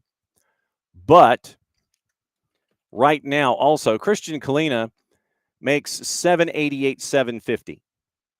That is base plus guaranteed. So another $38,000 in guaranteed comp. So Christian Kalina's contract currently $788,750. Drake Callender, $455,913. Literally, his base salary is $4 under $400,000. There's got to be something numerological there. $399,996 is his base this season. Guaranteed comp $455,913. So literally, it's like, okay, so 5.5. I'm trying to do the math here. So 4 gets you to 400 even. So it is 55,917 in guaranteed comp. That has to do with, that's got to be a salary cap thing. So 55,917 in additional guaranteed compensation on a base salary of $4 under $400,000. So Callender is cheaper by almost 50%. Well, he's definitely 40% cheaper than Christian Kalina. And David Bingham, by the way, is making rookie max at 104, or rookie min at 104, sorry. So Bingham's making 104, veteran min. Drake Callender's making 40% less than Christian Kalina. Callender under contract this season, option for next. Kalina under contract at 26, option for 27. Zorn Cornetta, the end of the quote. Key piece to help strengthen our goalkeeping core as we continue to build the strongest squad possible for the run-in, but also an eye towards the future. Interpret that however you wish. So Drake Callender in $750, and the deal is done. So now that means you end up now with Messi and friends, where it is Ustari and it is Rocco Rios Novo. And unless there's somebody else that they want to bring in. So Drake Callender officially official, moving over from Messi and friends to Charlotte. So keep an eye out on Charlotte's moves and all that. But Charlotte gets the win over RSL 1-0. Have you seen the video? And this is what I meant to talk about initially. Have you seen the video of Wilf Zaha? And I'm guessing it's a compilation. It is a compilation of Wilf Zaha getting into it with the Charlotte fans. Charlotte fans don't seem to be too keen on Wilf Zaha. Wilf Zaha is more than happy to gesticulate wildly to the Charlotte fan base about his displeasure, about them voicing their displeasure. I do not see this relationship going on much longer. I really don't. Unless one side just blots out the other and then you're done. And since I'm here, I'm going to go ahead and look. what the Zaha situation is. DP loan January 17th of next year with an option year for the first part of the 26 season. So Zaha's on loan through up until 2026 training camp. And then you get to find out, okay, well, do you want to stay another 6 months? Do you want to? He is making base of 2 2/3 millions guaranteed comp, another 50, wait a second, 34, another 75,000 in guaranteed comp. 2 2/3 base, another 75,000 guaranteed comp for a full total of 2,751,667. So that is your Wilf Zaha salary at the moment, your base and your paid. So that's what you're staring at with Charlotte. Messi and friends just got mad, I think, knocking off LA Galaxy on the weekend. Literally, it was Jordi Alba scoring in the first half, make it 1-0. Joseph Paintsil scored in the 59th, and everybody's like, ooh. Messi and Suarez scored 5 minutes apart, 3-1 win for the pink team. Then the match that we thought was going to be a draw was a draw. DC and CF Montreal. God bless them. DC and CF Montreal ends up as a draw, and it was 1-1. And as we suggested, if you had other things to do, please do that. LAFC shut out New England. Carlos Gil is not happy. Mark Delgado scored in the 51st. Matthew Choinière scored at 90+4 for the 2-0 win. Ask Jason next time you see him about Matthew Choinière. Jason loves Matthew Choinière. Wishes that he could have been picked up here in Atlanta, but LAFC apparently beat everybody to him. Yeah, Matthew Choinière came over from Grasshoppers, and he is contributing for LAFC. So Mark Delgado and Matthew Choinière, the beginning of the second half, end of the second half, 2-0 win for LAFC. Then you end up with, why does it always, it's like all I want is to just look at the scores in general, and it sits there and it gives me the page before the scores I'm looking at. Red Bulls over Philly, 1-0 is somewhat of a revenge for the Open Cup win earlier in the week. Dylan Nealis, I did not have Dylan Nealis on the bingo card. 1-0 win for NYC. And so NYC is creeping up on everybody toward the top of the ladder in the East. Toronto and Columbus 1-1 draw. Like I said, when KCD comes on later this week, we'll talk about this one. Rossi scores in the 8th, and then Jeremy Vilsaint, who Toronto picked up for some AM earlier in the week from CF Montreal. Vilsaint, instant dividend, 77th minute equalizer, 1-1 draw. And so I know that Toronto's looking at it going, yeah, that was great, and Columbus is kicking themselves for an opportunity missed. Copa Tejas, Austin, and Dallas, a 1-1 draw as well. Minnesota over Seattle, 1-0 at Allianz. And we'll talk to our buddy Nico Moreno about this on Thursday in the last half hour of the show. Pereira scores with about 20 to go. And Minnesota gets the big win at home as they continue to charge up the Western Conference standings. Also, it was Chicago and St. Louis, the craziness of 3-2 in Bridgeview. Maybe it's just Bridgeview. But you have Hugo Kuipers scoring in a day that ends in Y. So 1-0 at the break. Then St. Louis takes the lead. Ostrak and Hartel score to make it 2-1. Then Zinkernagel scores in the 67th. Brian Gutierrez scores with 3 to go. 3-2. Chicago comes from behind for the win. So St. Louis obviously can carry with them the notion of, okay, we actually can score. And so it was proof to all caps that they do have offense or can find it. Now they just have to find it consistently. Cincinnati 3-2 win over Portland at Providence Park. Denke scores, Buka scores, Evander scores. It's 3-0, and then Portland has to fight back from there in the 36th minute. Kevin Kelsey scores twice.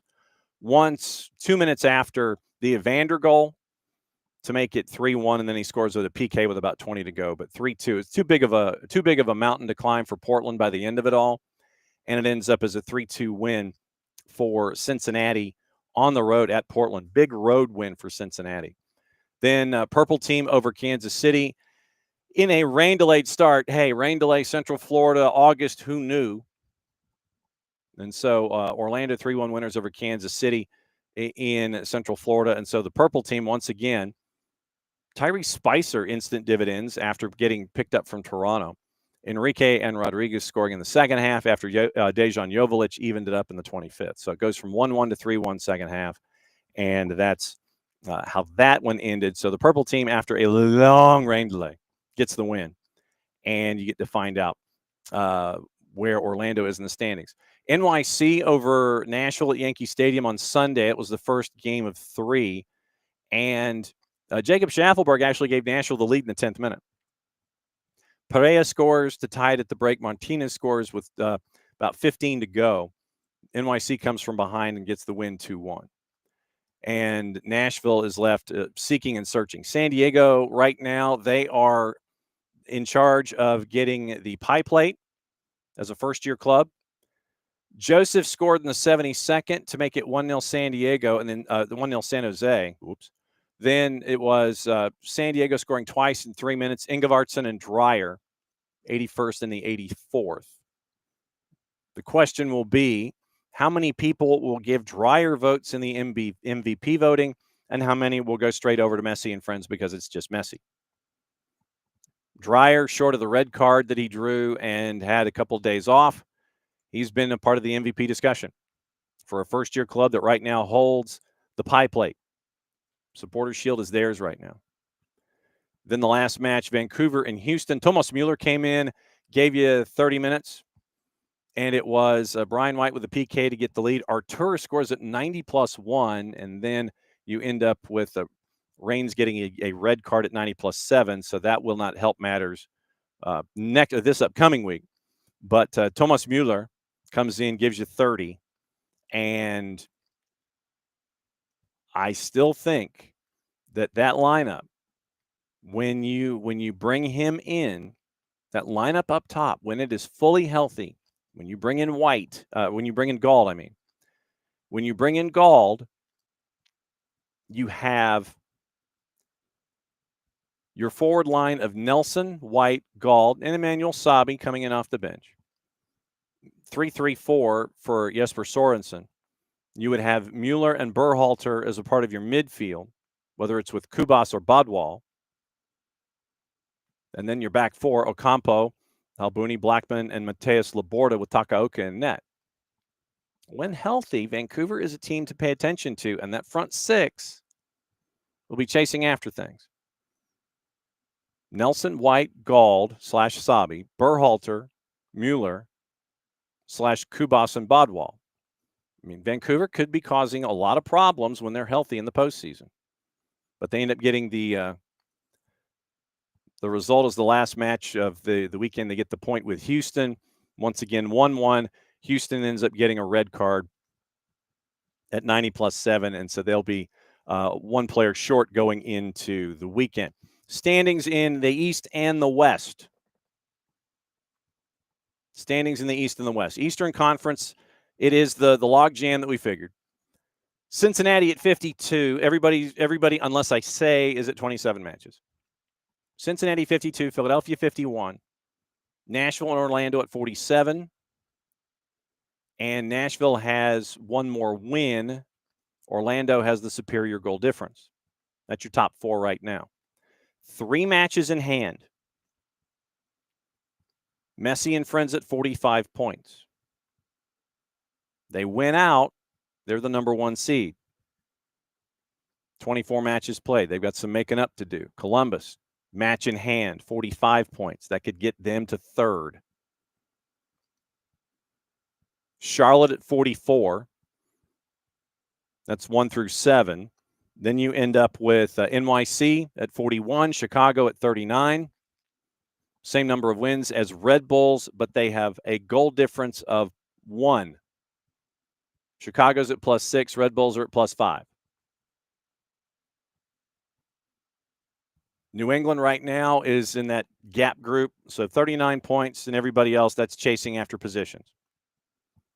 39 in 10th, realistically 7th, maybe 6th, 5 and 6 points difference right now. NYC's at 25 matches with 2 matches in hand. If they got their full, they could be chasing for 4th. Columbus a match in hand. They could be chasing top 4. Chicago match in hand. They could be, they could improve from 9 to where people are chasing after them to 8. Red Bull's right now at 27 matches, so they're kind of stuck. New England is a part of group number 3 at 28 points. They're kind of in between everybody. 11 points out of the playoffs at this point. Toronto at 23, match in hand. Atlanta 22, match in hand. Montreal and DC United, once again after the draw, identical records, 4-15-8 after 27 matches. But DC United has a worse goal difference of -29. They've given up 52 goals. They've only scored 23. Montreal's given up 48, and they've only scored 25. So that's the Eastern Conference. Western Conference, we mentioned San Diego. Right now, 27 matches, played 52 points. 5 points cleared Minnesota. Right now, 5 points clear to Minnesota. And once again, we mentioned what happens with matches in hand over in the East. There's 2 points that they have to worry about. Like I said, Messi and friends win all 3. They're at 54. So that probably should be your target right now. Minnesota is in the chase group at 47 points. Vancouver match in hand at 46. Seattle match in hand at 41. That's your top 4. 5th is LAFC. 3 matches in hand to the top. They're at 40 points. They could be second if they win out. Portland at 37, match in hand. So they could be 5th if they max. Colorado, 36 points, 27 matches played. So they're kind of in place right now. Austin is in 8th, point behind Colorado, 2 matches in hand. So if they take advantage of those, they could be out of the wild card round. San Jose at 32 points, 27 matches played. RSL, match in hand at 31. Right now, RSL is 10. Dallas at 29 points, 26 matches. So everybody south chasing right now in the Western Conference is at 26 points. Dallas, 29 points. Houston, 29 points. Behind Dallas by 1 goal in goal difference, -8 to -9. Sporting Kansas City and Carey Z right now at 24 points, 26 matches. All Caps at 21. 1 win on the road this year at 1-10-2. Galaxy still have not won on the road this year. They are 0-9-5 at 16 points, 26 matches played. And once again, 3-16-7, 16 points after the horrendous start to the season that they had. Now they're 3-16-7, 16 points, 5 points out of the bottom in the Western Conference. So that's your look at Major League Soccer, who did what. But obviously the biggest news coming out this morning, once again, Drake calendar officially official. So calendar is officially official, making his way from Messi and friends to Charlotte. Zoran Cornetta, the GM, his wording was interesting at the tail end of the quote. As a part of the future, do you read into that? He said, Kalina's got 1 more than an option year. Calendar's 40% cheaper. That is the intriguing part. That is the intriguing part for all of this. Take a tour of all of the news and everything that's going on. And obviously, we look at the Premier League's opening weekend. And Graham Potter already has been given the vaunted vote of confidence. The vaunted vote of confidence to Graham Potter. Welcome to season number 1. So, what happened last week as a part of it all? So, started out obviously with Liverpool and Bournemouth, the emotion that was there at Anfield with Liverpool winning 4-2. Villa and Newcastle goalless draw. Villa ended up with a red along the way. Brighton 1-1 draw with Fulham. Sunderland, and this once again, this is where Graham Potter gets the vote of confidence. Trying to sell folks to bring folks in. Sunderland put 3 on you at the Stadium of Light. Early warning shot for West Ham. I'm not saying an early warning shot by Sunderland. I'm saying it's an early warning shot for West Ham. Spurs shuts out Burnley 3-0. I think probably that's early returns on Burnley. And then Man City put 4 on Wolves. Sunday, goalless draw, Crystal Palace and Chelsea. We talked about the review on the goal yesterday in Cards and Calls with Bart. Forest 3-1 over Brentford. I think this is an early warning shot for Brentford. I don't think they go down. I think that there are teams that are worse. Arsenal shuts out Manchester United 1-0. The game pretty much was liquid chaos from what I understand and what I could watch while I was in Hartfield on multiple layovers. And then Leeds over Everton on a late PK call yesterday on Tarkovsky. Elland Road gets an early go-round of a win, first time back beating Everton. So I would say after match week 1, warning shot West Ham, warning shot Burnley, warning shot Brentford. I'm not going to say anything about Everton yet, but I think those are the ones that you have to look at and go, okay, keep an eye on those clubs and see how things are going to go. Everything kicks back up on Friday once again. West Ham at home taking on Chelsea. Set your fantasy, set your fantasy, set your fantasy appropriately, of course. So you've got to just keep an eye on all of that stuff. Keep an eye on all that stuff too. We've got a lot of the rumor mill this morning. We pretty much have taken a lot of the rumor mill pieces and pieced them all together. I'm trying to tour the planet to see if there's anything else that I have. This. I forgot this. Paul McInnes over at The Guardian. Lassana Diarra is seeking £56 million from FIFA in compensation for past transfer rules. He's taken legal action against FIFA, lamenting, quote, the culture of contempt for the rule of law. There's a picture of him in a Lokomotiv Moscow jersey, by the way, back in 2014. So he is pursuing £56 million, €65 million in compensation after a European court's verdict on the transfer rules, with the former France midfielder describing a failure by the governing body to reach a settlement as, quote, an indicative as, quote, a culture of contempt. Diarra brought change to the game last year when he won the case at the Court of Justice of the European Union, claiming his freedom of movement had been restricted by FIFA rules.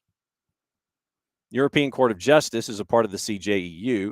Organization subsequently amended the rule book, but the one-time Chelsea player says it failed to make personal amends, and as a result, starting legal proceedings against it, as well as the Belgian Football Association. And then Diarra releases a statement seeking €65 million in compensation for what he argues is the damage inflicted by the collapse of his proposed transfer from Lokomotiv Moscow to Charleroi in Belgium in 2014. Contract terminated by the Russian club, denied a permit to transfer, as the rules decreed he must first pay a fine levied by Lokomotiv, as well as compensation determined by a separate legal action. In hearing the case last year, CJEU found FIFA's rules in the event of a contract being terminated were contrary to EU law, and that they imposed considerable legal risks, unforeseeable and potentially very high financial risks, as well as major sporting risks on those players and clubs wishing to employ them, which taken together are such as to impede international transfers of those players. FIFA amended their rules in December in a move declared insufficient by FIFPro, which is backing Diarra's lawsuit. News also follows an announcement 2 weeks ago, the class action lawsuit being brought against FIFA. Lawyers estimating all players during the period the rules were in force could have had their lifetime earnings reduced by as much as 8%. Diarra's lawyers expect the crossover verdict in about 12 to 15 months. FIFA basically says they don't comment on ongoing legal matters. Morning Commando. And yes, it was a rough watch. So here's the lineup, by the way. Actually, tell you what, let me do Sofa Score. Let me do Sofa Score on Manchester City and Wolves. And I apologize for this ahead of time. So let me see how in-depth our friends at Sofa Score go when it comes to grading matches. See if it's as in-depth as it is when we go over things in Major League Soccer. So lineups. All right. So Jose Sa had a 5.8. 3-4-3 for Wolves. Gomes, Agbadu, and Matt Dougherty. Agbadu as your center back had a 5.4. 90 minutes, 4 clearances, 1 block, 2 tackles, 1 error leading to a goal, 6 sprints with a top speed of 30.6, won 2 of 6 of his duels, 84% passing on 71 touches, 7 of 15 on long balls, but I'm guessing that Agbadu basically is because of the 4 goals were allowed. Wolf, Gomes, Andre, and Hoover were your midfield. Bellegarde, Strand Larsen, and Munetzi were your forwards. And you had 2 players that graded out as 5s. Everybody else graded out as 6s. 6-9 to 6-1, the range was there. Compare to Manchester City. Erling Haaland graded out at an 8.5. Everybody else was in 7s except for Jeremy Doku. Tiani Reinders is 7.8 with a yellow card. Gonzalez is 7.7. Rico Lewis is 7.7. Lineup, by the way, Trafford in net. Ait Nuri, Ruben Dias, John Stones, Rico Lewis, your back 4. And this is just in the construct of a formation. We all know that Pep is just like, do your thing, do it here. Formations are a construct. Silva, Gonzalez, and Reinders, your midfield, then your 3 up top, Doku, Haaland, and Oscar Bob. So that's your comparison, your 4-3-3 versus your 3-4-3. The statistics, by the way, in this one, let's see how lopsided they were. 58% possession to 42. XG 2.47 to 0.56. 3 big chances for Manchester City. 15 total shots to 9. 5 of the 9 corner kicks. 13 of the 20 fouls go to Wolves in that match. 25 of the 43 tackles. 13 of the 20 free kicks go to Manchester City, obviously because of the fouling. 3 yellow cards, 2 of them to Manchester City, by the way. So 15-9 shots, 4-3 on target, 7-3 off target, 4-3 on blocks, 8 to 6 inside the 18, 7 to 3 outside the 18. So basically no conscience for Manchester City at all. 8 inside the 18, 7 outside the 18. So they didn't care. But that was your breakdown as Haaland scored a brace, 34th in the 61st. Tiani Reinders scored in the 37th. Ryan Cherky came in off the bench and scored in the 81st minute. I have Cherky on my fantasy team because he was a fairly inexpensive pickup. And it was Nunez getting us in for Rico Lewis, Nico O'Reilly coming in with a yellow card for Bernardo Silva, Omar Marmoush coming in for Doku for the last 25. And Cherky comes in for Haaland, scores a goal, gets a 7.7. Husanov comes in for John Stones at the back and got a 7.0. So that's your numbers in the Manchester City Wolves match, by the way. What to watch, where to watch it, how to watch it. We'll get into all of that. Remember, tomorrow, once again, it's Tyler, it's hopefully Dylan, and we'll get you ready for Leagues Cup as a part of all of that stuff. So what to watch, where to watch it, how to watch it. We'll see how light Tuesday is today. Got a lot of college soccer coming up starting tomorrow. You've got 5 matchups on the women's game on the Plus and SEC Plus. Then on Thursday, that's when all hell breaks loose. A lot of matches on the men's and women's side on Thursday. Turn, and there's a match. And then there's also stuff on Friday that's available there as well. So today, Copa Libertadores. We'll get into juice boxes in a second.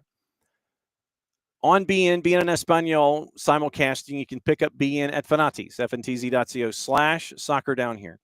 Helps them out, helps us out, helps you out. Continue with your adding of places to watch leagues from around the world.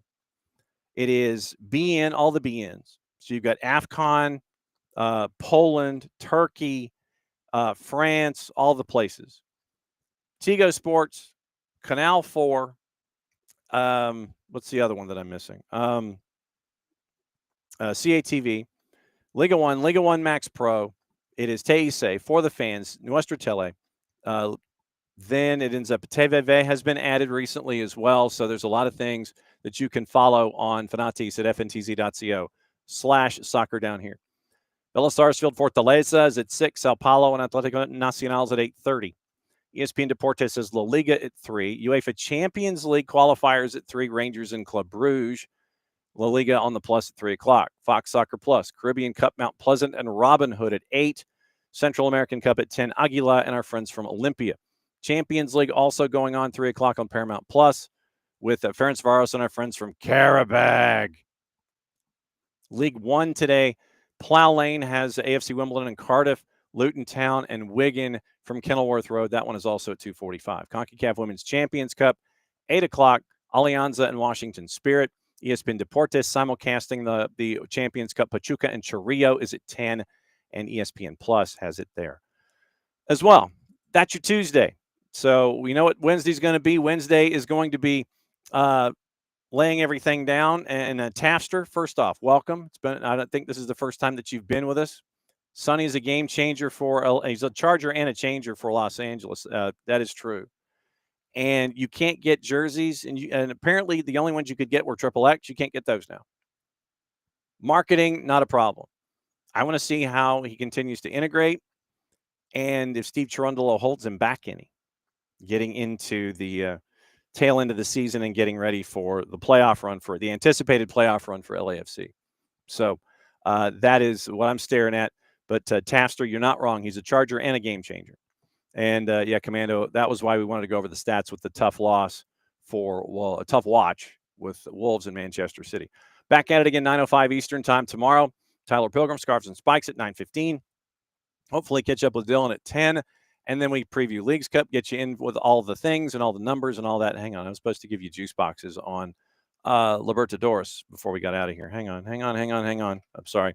I'm falling down on the job. South America. Okay, so Libertadores today. Villa Sarsfield, everybody at home is a favorite. Villa Sarsfield at 6, favorite against Fortaleza at a -109. Racing Club, a big favorite. You get to see Santi Sosa. Racing Club, favorite against Peñarol at a -196. Sao Paulo and Atletico Nacional. Sao Paulo is a -111. Playoffs are tomorrow and on Thursday as well. And then let's see, when's the next time Sudamericana kicks in? Sudamericana kicks in today. 3 matches. Huracan and Once Caldas. Huracan favored at a -208. Fluminense with their recent pickups. -154 hosting America de Cali. And Mushuk Runa hosting Independiente del Valle out of Ecuador.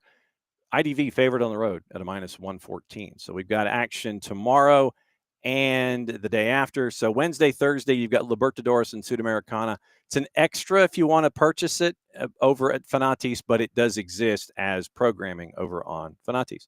That is the go-around for today as I try and sign off for the third time because more things pop up in my head. Back at it tomorrow. Tyler, hopefully Dylan, get you ready for Leagues Cup, all the things, visits, all that stuff.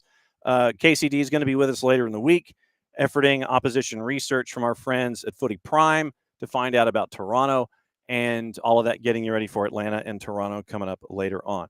Hotel rooms Thursday and Friday, but we're not stopping the show. Nino and Nico Power Hour Thursday. Hopefully our friends from Major League Soccer at 10 o'clock on Friday, and our friends from Beyond Goals mentoring at 9:30. All right, that's the week laid out. Thanks to Jason Stevens for step number 1 in learning about multi-club ownership. And that's going to continue as a part of, I guess, our lecture series on Tuesdays here in hour number 2 for a little while. And we'll get all the news going on and find out what's going on and keep an eye on it. And continue to be vigilant about this kind of stuff when it comes to the world of soccer. So for everybody here at SDH, I'm just John. Thanks for dropping by, as you always do. And since it is the end of the show, that means I get to do this. Back at it again, less than 22.